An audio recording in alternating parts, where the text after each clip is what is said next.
call. It's 10 past the hour, and like Victor mentioned, it's a bit of a different phone call. We're still scheduling the groups.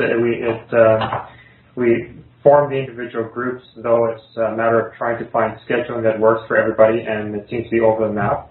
So I wanted to thank Jason Cannon for offering the tool.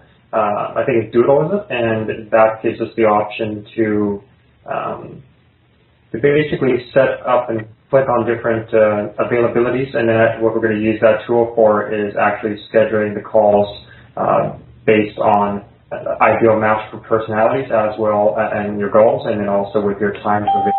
So we should have that tied up and finished up in the next few days. And if you have not had a chance yet to do so, by all means go to the Facebook group, and you'll see a link in there that explains how to do that process. So I'm looking forward to getting everyone signed up. I think last time I looked there was just around 20 people that have joined up, and if you go to your individual Facebook groups, the links are there. So yeah, 20 people so far. So I think that's a little shy because we have a total of 45 people show interest in joining groups, so we're only halfway there. So I'll keep track of who hasn't yet entered the time and make sure that they do. So I appreciate everyone that's already done that, so that's great. Thank you. Next, we'll just move on to basically any quick questions that the group may have, and then we can switch it over afterwards to basically a actual mastermind format where people can share their problems, obstacles, milestones, or challenges, and then we can actually help each other work through that. So before I do that, though, who has any quick questions that we can hopefully answer regarding the process of this mastermind group?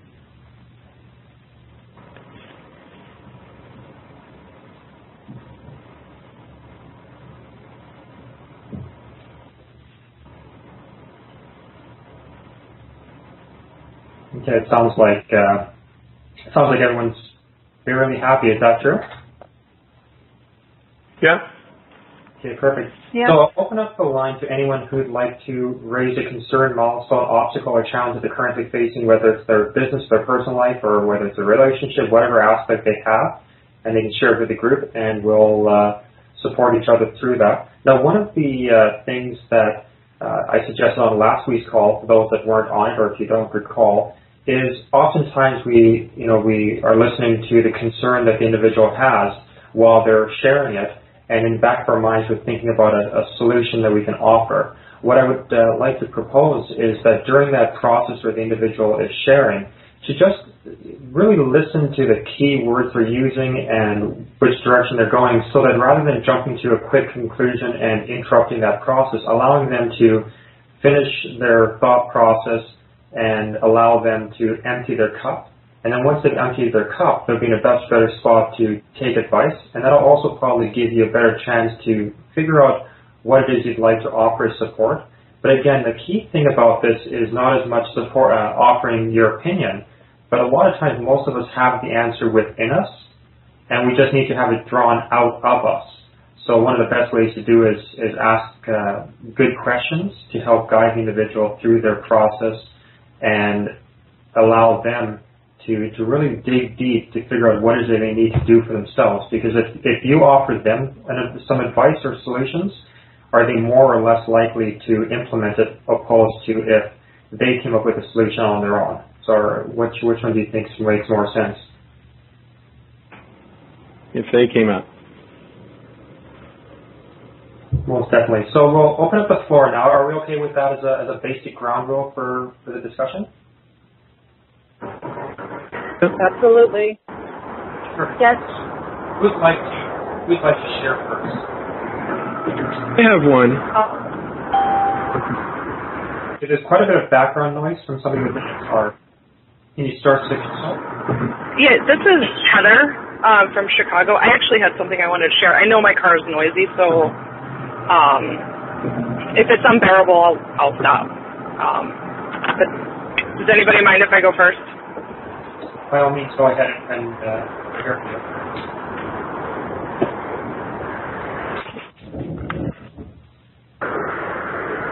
Okay, so I have discovered I have like huge issues around money. I loathe paying my bills to the point where I will spend money so that I don't have money to pay my bills. I was thinking through this the other day while I went to pay my rent. Instead of begrudgingly paying my rent and being pissed off about doing it, I put a smile on my face and I went through and I did it, and I felt a lot better about doing it. But it's just it's something that always comes up. And then in my business, because I'm in sales, my income fluctuates a lot. I'll make $14,000 in a month and then make $2,000 the next month some months.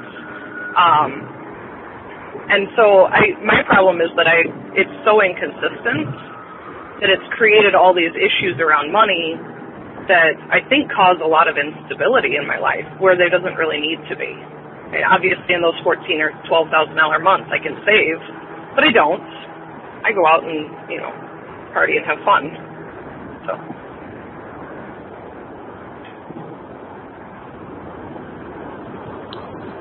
So Heather, so you just went through an experience this month where you paid a bill and you felt good about it. So it sounds to me like you've got an association in your mind around money. My guess is you probably have associations like this, not just about money. I'm guessing you may have associations like this in other areas as well. Does that ring true for you? Yeah, like what kind of areas? I don't know. It could be like food. Could be like time, like personal belongings. You may have other. Yeah.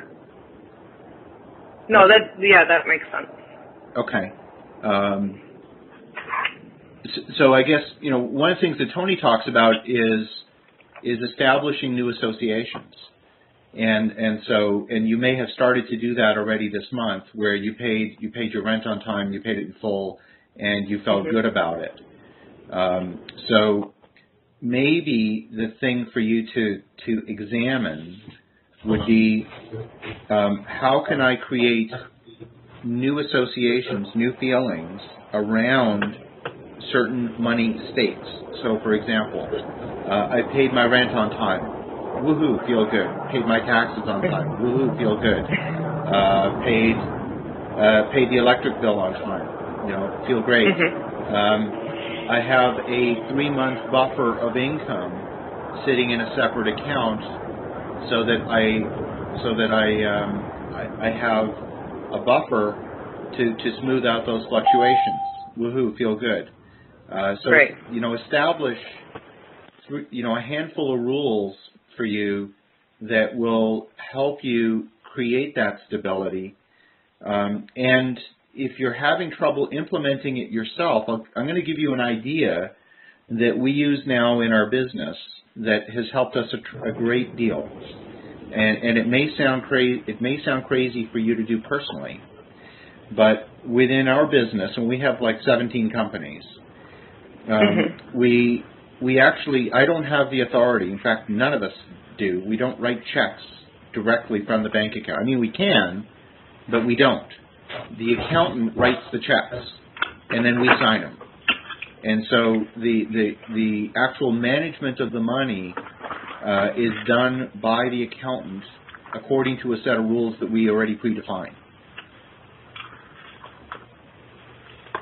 Okay. Now that may sound a little bit extreme, like for you as an individual, but maybe it's something you need to consider. Yeah, it's a great idea.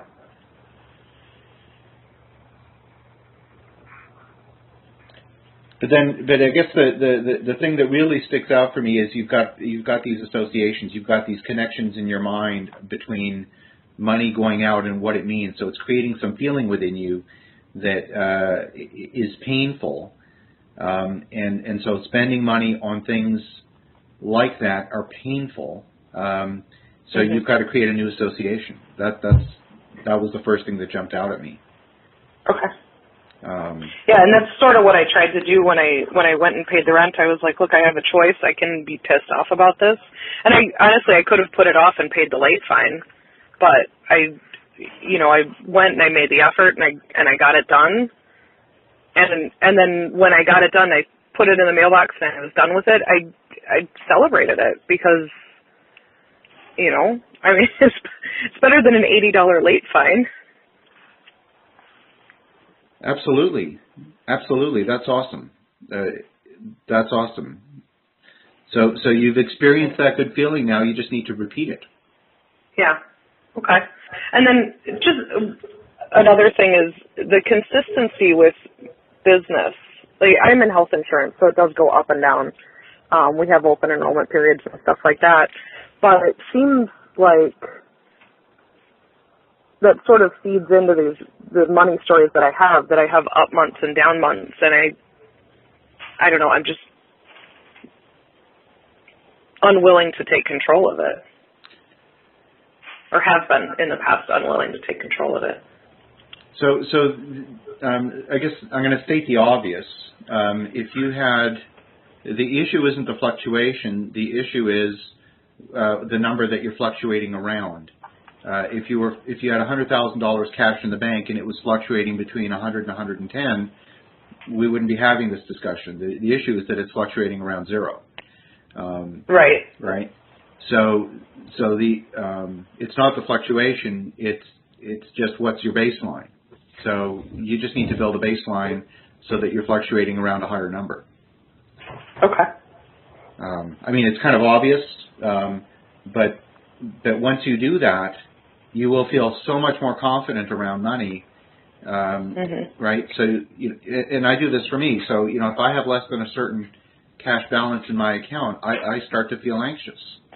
And some people would look at that number and say, well, that's a huge number, Victor, but I really do start to feel anxious because guess what? Unexpected things do come up. I went on the Facebook group and talked about my wins for the week. I didn't talk about the problems I ran into. I've got this distressed building in Arizona. We had an air conditioner fail. We had, I don't know, I won't go through the long list of items, but I wrote $4,000 worth of checks this week, to fix problems. And if I was fluctuating around zero, I wouldn't sleep at night. So, right? Probably the only problem I don't have is sleeping. So you just need a higher baseline. That's all. Okay. Right. Yeah. And I create that by creating accountability around money. You do, and you've probably heard the term "pay yourself first," which means I have.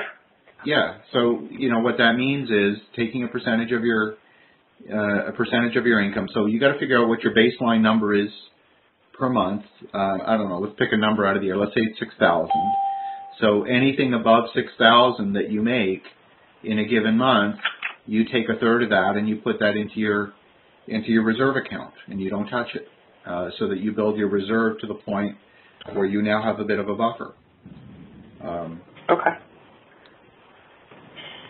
That's what I would suggest, or 50%, whatever the number is that's going to get you where you need to be. And if you have trouble disciplining yourself to do it, get some help from a money manager, an accountant, because that's what they do.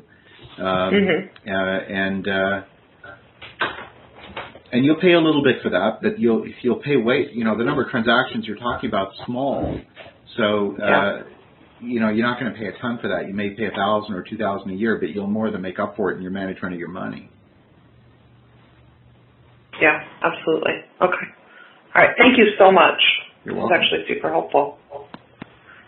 Can I just add to Heather's conversation? Absolutely.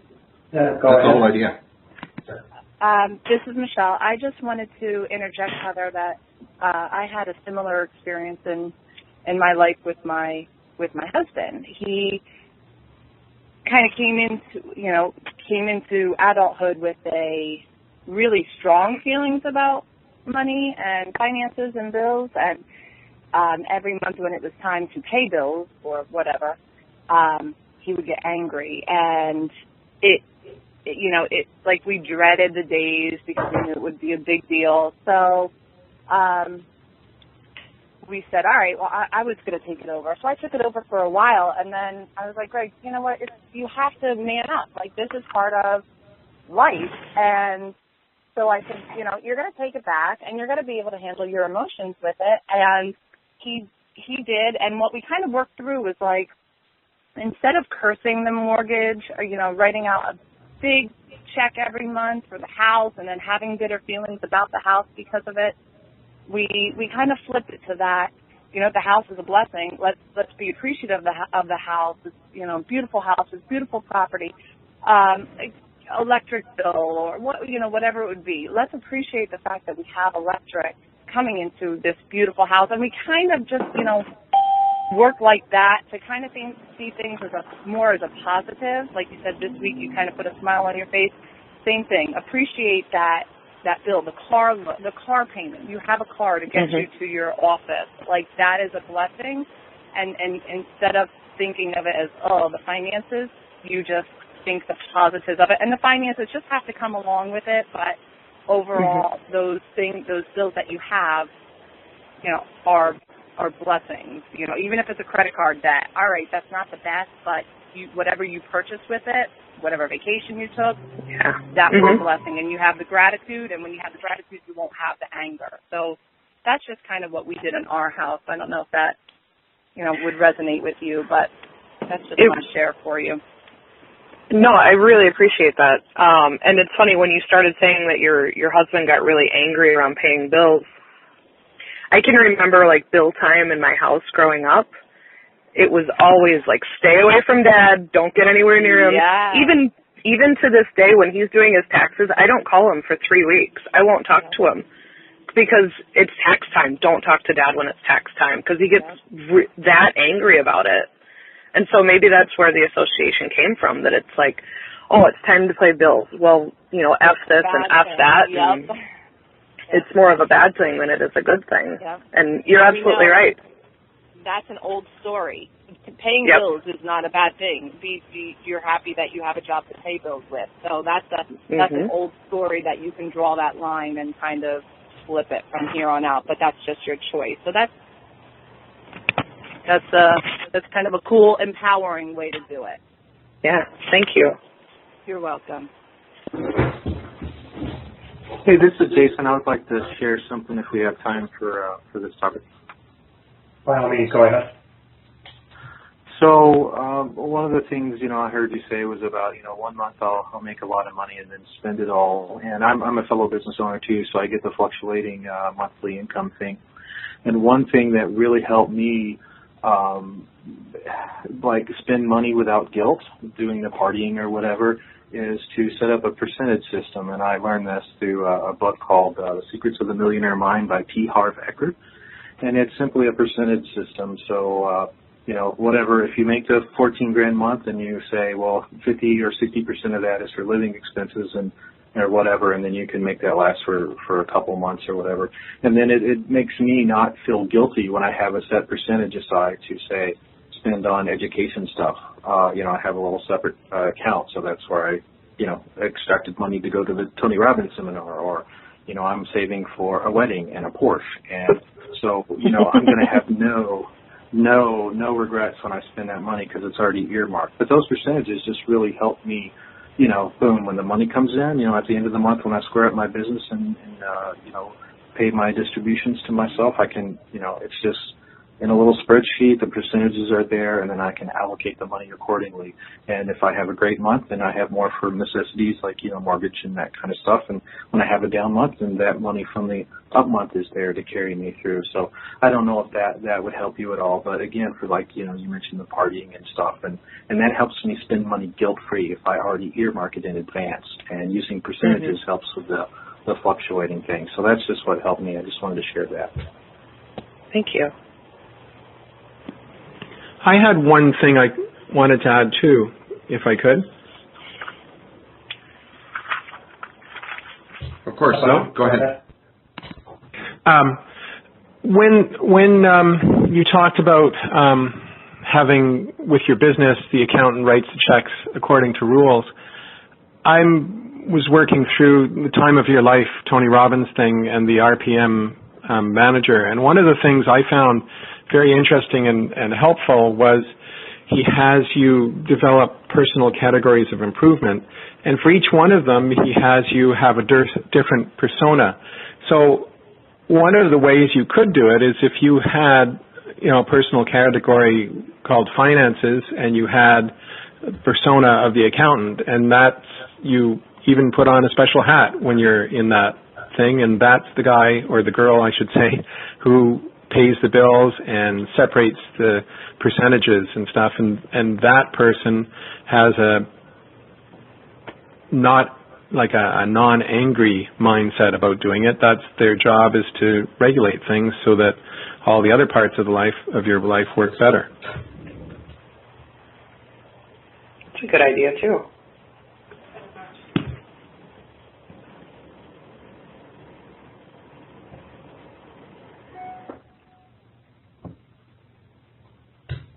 Excellent. Any final thoughts, Heather, before we open up the floor to someone else? No, I really appreciate all the feedback. Money is a really tough thing for me to talk about, and it's big and scary. So thank you all so much for contributing and giving me some great ideas. Well, and I'm sure it took a lot of courage for you to talk about this publicly. So congratulations for that too. Thank you. Perfect. So who has something that they'd like to bring up next? I have one that I think maybe some other people have. It's to me, it sounds trivial in a way. I should be able to fix it, but I'm having trouble fixing it. Well, go ahead. It's Brian Lang. What I find is, particularly after going to Tony's event, I'm doing very well at work. I'm a veterinarian. I've had staff comment, even if we're really slammed busy, that I'm much more cheerful. But where I find I have trouble is I'll get into my car. I'm all sort of been pumped up all day. Driving home with all these plans of what I want to get accomplished at home. And almost when I walk in the door, I almost just feel sometimes overwhelmed, and then all my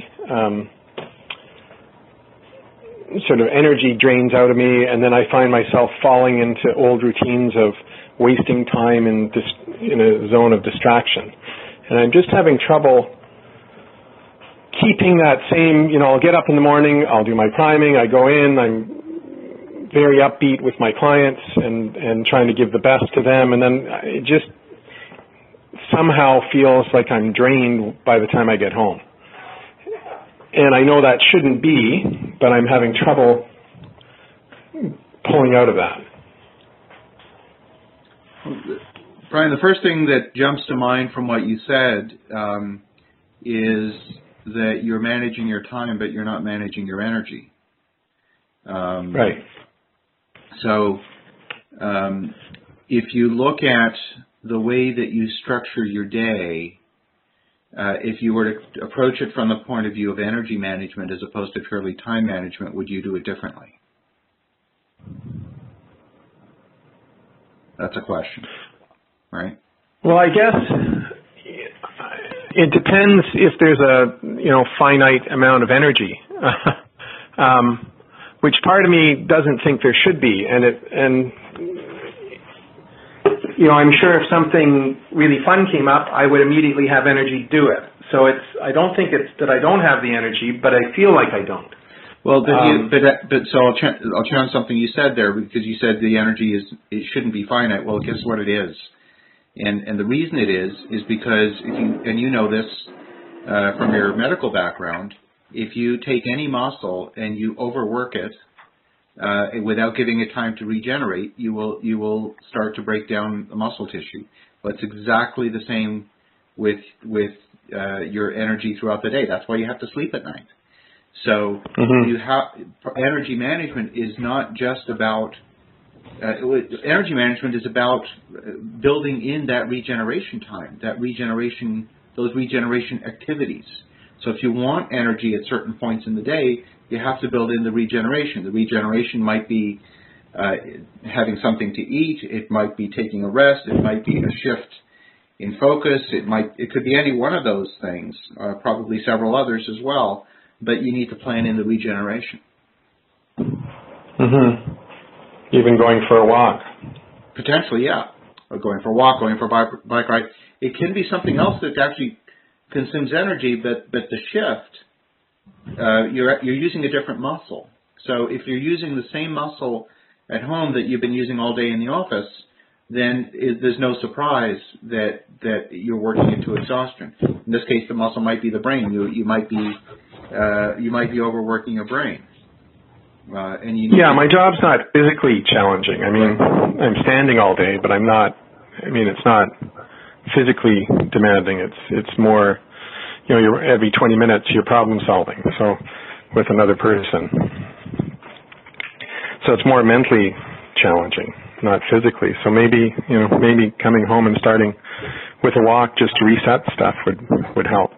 Because I find the other things is, I'll be in distraction mode sort of theoretically to recharge, but all they do is just make you lie there and end up not doing much. And then you feel guilty about it later because you haven't accomplished what you wanted to accomplish. And all those things are still hanging over you. So then you just have negative feelings about yourself with that. How long is your drive home? 10 minutes. Not a long time. That's too short, yeah. Yeah, so you can't even use your drive as a regeneration activity. Or you could, but it'd be pretty small. I have a question. This is Tammy. Brian, you mentioned that you're thinking about things on the way home. You set these goals in your head, and I've been watching some of Tony's videos and listening to some things on the incantations versus sort of goal setting. And maybe on your drive home, it would serve you better and maybe re-energize different parts of you to do incantations on what it is you want to achieve versus kind of just setting these little goals in your head as to what you're looking to achieve. And I have been practicing that with my son on soccer. And because he's always been a goal setter, we've always tried to work with him on having goals for when he goes to practice and when he goes to games. But I started implementing incantations with him last week, and it's significantly changed his performance and his view. And when he comes home, he's got a whole different energy from soccer. Oh, neat. Like what sort of incantation are you using? So Tony talks about an incantation, if you recall, from UPW, where he gets in the car and starts almost yelling out loud, and he does it before he goes on stage too. And it's kind of priming, but he talks about this incantation where he's like, and he sort of talks to God, and he talks about, help me reach these people and help me deliver a message to them. And he talks really out loud, because he talks a lot about your physiology, right? And to adopt, your state, you've really got to affect your physiology. And I'll post a YouTube video of it in the group so that you can see what I'm talking about, the one he does. So for my son, we've implemented an incantation that has to do with, I will be the best player on the field. I will be a leader. I will make a difference. I will give my best energy to the game, and I will celebrate the small victories. And he sort of does this little thing he came up with after we watched the video a couple of times, where he wanted to make a difference for himself and for his team. And his energy, like, he smiles the entire game, even when there are mistakes, losses, and during practice when there's frustrating moments. He's still smiling, and he's like, it's okay. He lets it roll off a lot easier. Yeah. But it creates a different energy, and I think the physiology is a big factor that Tony talks about. And so I understand I've got a 3-minute drive home from the office, and sometimes I find it easier to be like, I need a break. And maybe you do need a break, and maybe you need to allow yourself to have a break, but give it a time limit, put a timer on your phone, and then go for your walk or do whatever. But I had another question for you. Do you have a family at home? Yeah.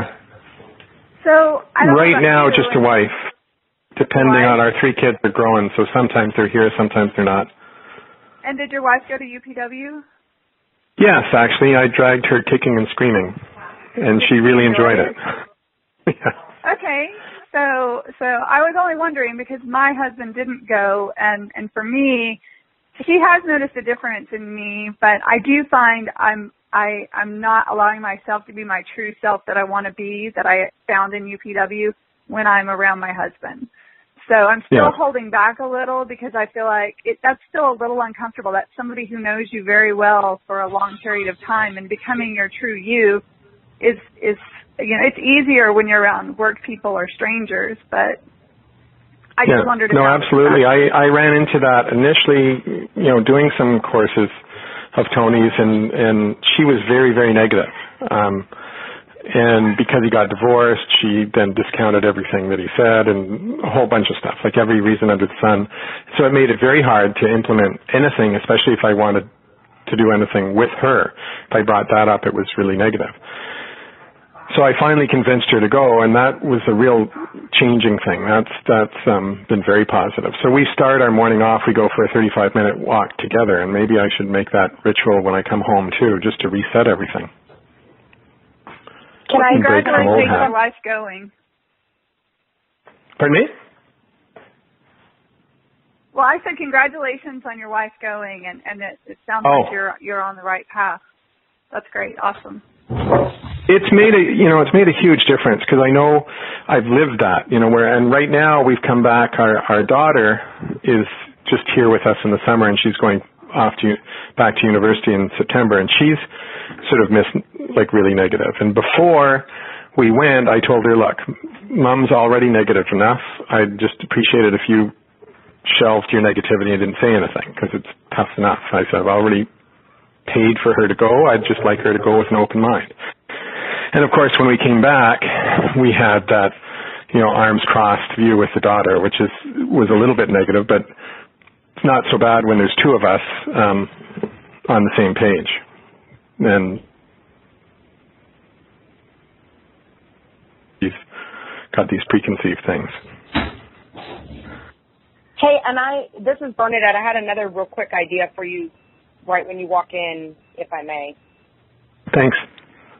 Is so instead of like another 30-minute walk or something really long, is throwing on a really pumped up song, like one of those songs we heard at UPW, grabbing a jump rope or just knocking out 10, 15 squats, 5 burpees, running in place, just something, just to sprint you through that song, 3 minutes, 3.5 minutes, and then say, hey, I'm going to knock out these 5 things right when I get home after my 3 minutes. And then, you know what, then you have the rest of the day or the evening to rest. It doesn't have to be a full 30-minute walk and let me get into it and change and all of it. Just something, like she said, to prime yourself and get really pumped up, really.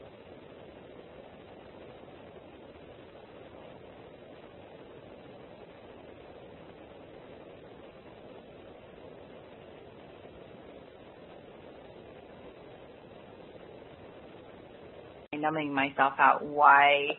Because I was finding I was doing it before I went to bed. I was finding I would do it when I got really excited about something. I would do it, at different, during strong emotions.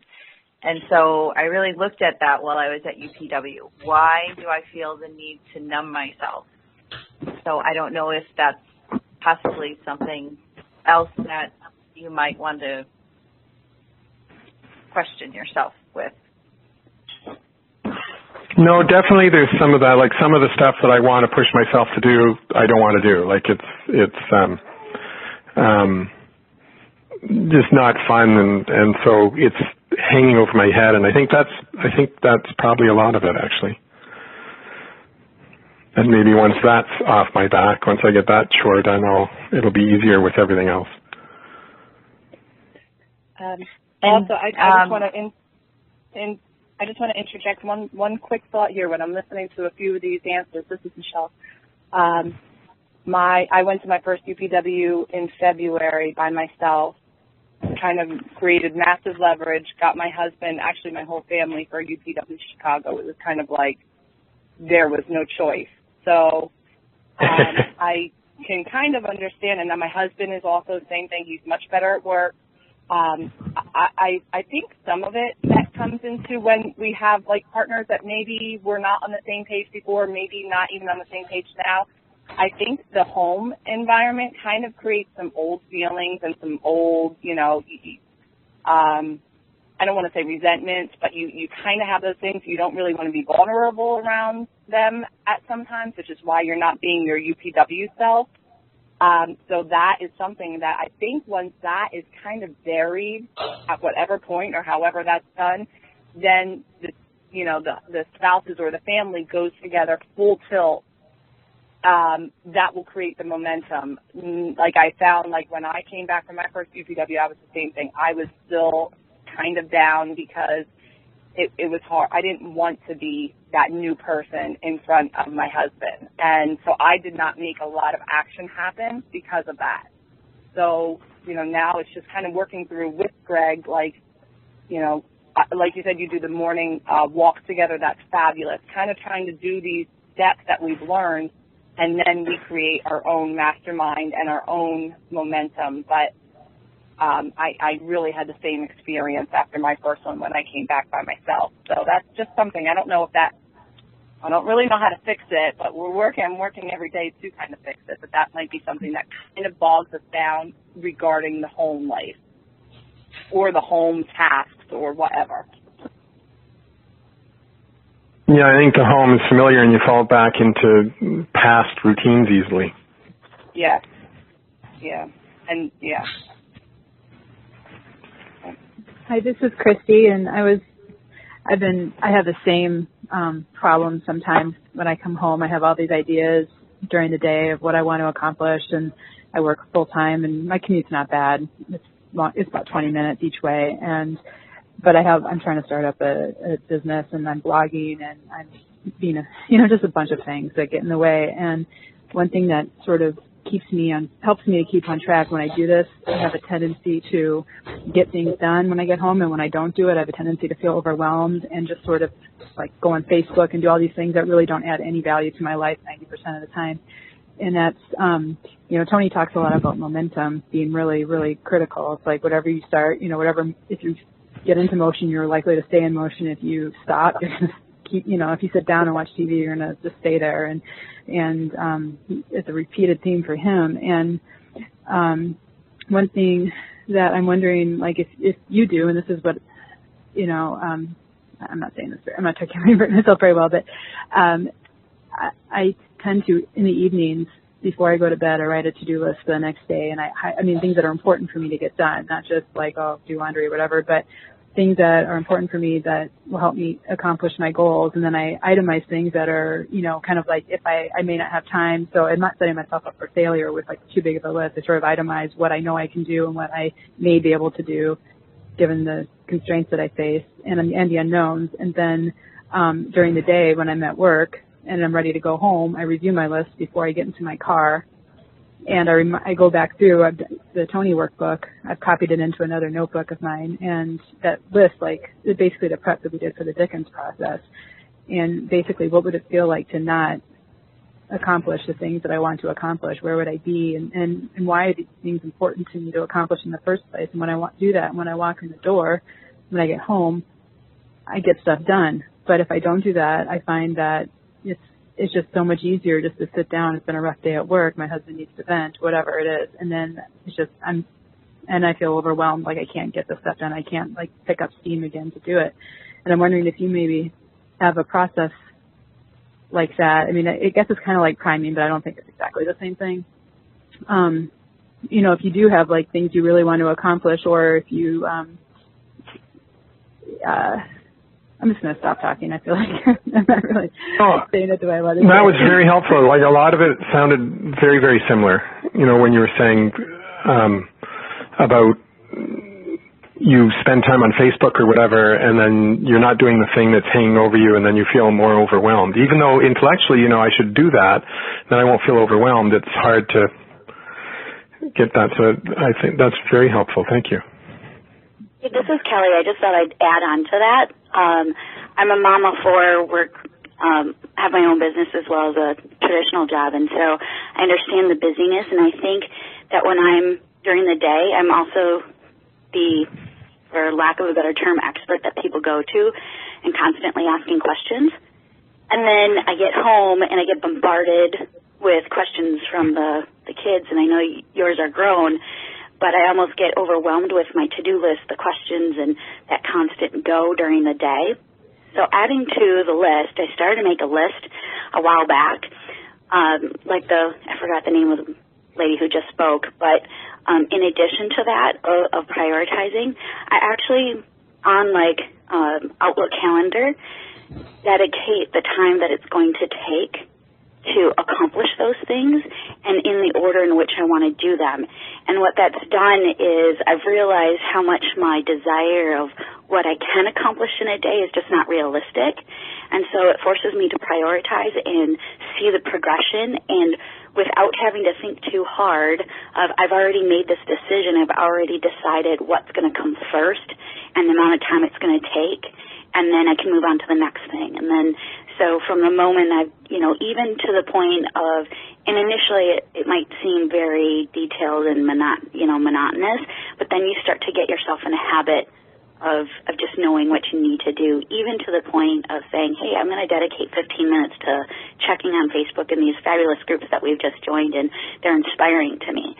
But then that's even progress, because you've dedicated a limited time, and you've accomplished that, and you've enjoyed the interaction that you've had with the group, and now you're on to the next thing, whether that's first when you get home to help unwind, or it's at the end of the day, or wherever it may be, but just dedicating that time on the calendar, and I've realized how much that's allowed me to be realistic of what I can accomplish during the day instead of beating myself up for not getting through everything.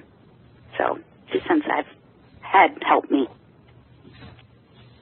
Yeah, no, thank you. I think that's, all this has been very, very helpful. Thank you, guys.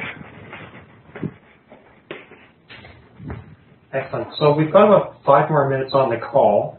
So if anyone else wants to bring something else up, this would be an ideal time. So who'd like to share next?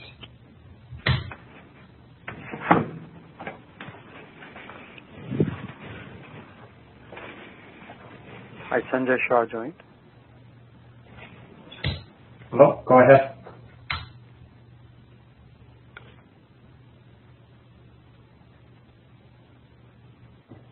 Yep, go ahead. What would you like to share? No, I just joined the conference. I was just announcing that. That's all. Sorry. Oh, okay. Perfect. Welcome. So who has something to bring up and share?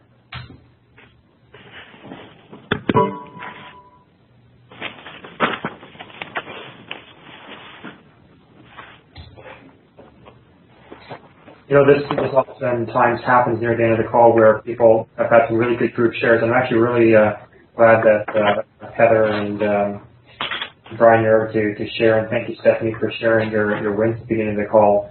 I'm not sure that there's anything else that we need to kind of open the floor up to if no one else has anything to share. I'm more than happy to proceed with setting up the groups over the next couple days and have those finalized so we can have the individual group calls based on everyone's schedule and compatibilities. So are there any final closing thoughts before we wrap up this call? Why don't we take the last couple minutes of the call and see if anyone has some wins they would like to share?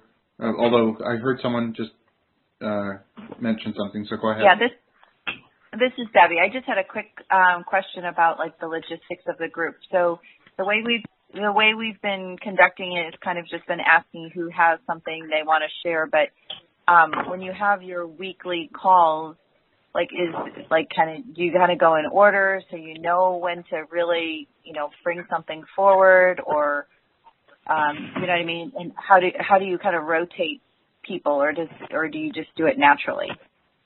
Well, what we do is we actually have people write down on a worksheet during the week what their wins are, and then also what some of the struggles and obstacles are that they like to focus on. And that way they have a bit of a worksheet that's in front of them throughout the week, and then they come a little bit more prepared. As for what benefits is that when the call starts, people already have the wins in front of them, so that it speeds up that process. But it also gives people the opportunity to start looking at their struggles and obstacles. And once it's written down, it's a lot easier for people to start working through it during that week. And at the same time, it actually makes it a lot easier to bring up that aspect and share it with the group. Because a lot of times people hesitate on bringing up the group because it's bringing up their concern because it seems so monumental. But if they're able to chunk it down throughout the week, it works quite well. And then we find everyone gets an opportunity to share. And some people are more gung-ho, so we kind of open it up to say who'd like to share first. And somebody may be really excited to share, and we definitely want to respect that energy. But then we just rotate through each individual. So I hope that answered your question. Yes, it did. Thank you. This is Bernadette Lowry, and I just wanted to share a few wins real quick if we have time. By all means, we have 2 more rounds. Perfect. So one of the things that I did at UPW in my, visualization and thoughts on, my dream board is I want to write a book. So right now I'm still struggling through, getting from thoughts to paper. But what I did do this week was I made sure that the name wasn't taken, and I went ahead and just set up social media and bought the .com, .org, .info, .net on my name that I've had, and I've had this book in my head for a children's book for about 4 years. So even though I'm not writing it yet, it's still progress because I know now nobody can take that name. Congratulations, that's a huge win. Thanks so much. Yeah, because you've made a decision now to solidify it. Correct, and then that way also maybe in the process of writing it and not to, let too much out, I can also try to build some momentum and utilizing Facebook and getting a website going and whatnot to also kind of track my progress. Mm-hmm. Wonderful. Thank you for that. So I'm looking at the time. It's the end of our call here. So I thank everyone for joining the call and for the huge participation and vulnerability and the confidentiality of the group. Victor will make the recording available internally, and again, that stays within the group. And we'll be arranging the groups over the next couple of days. So thank you, everyone, for joining the call, and have yourselves a wonderful, outstanding week. You too. Thanks for arranging it. Thanks, you too. Thank you. Bye. Thanks, bye for now.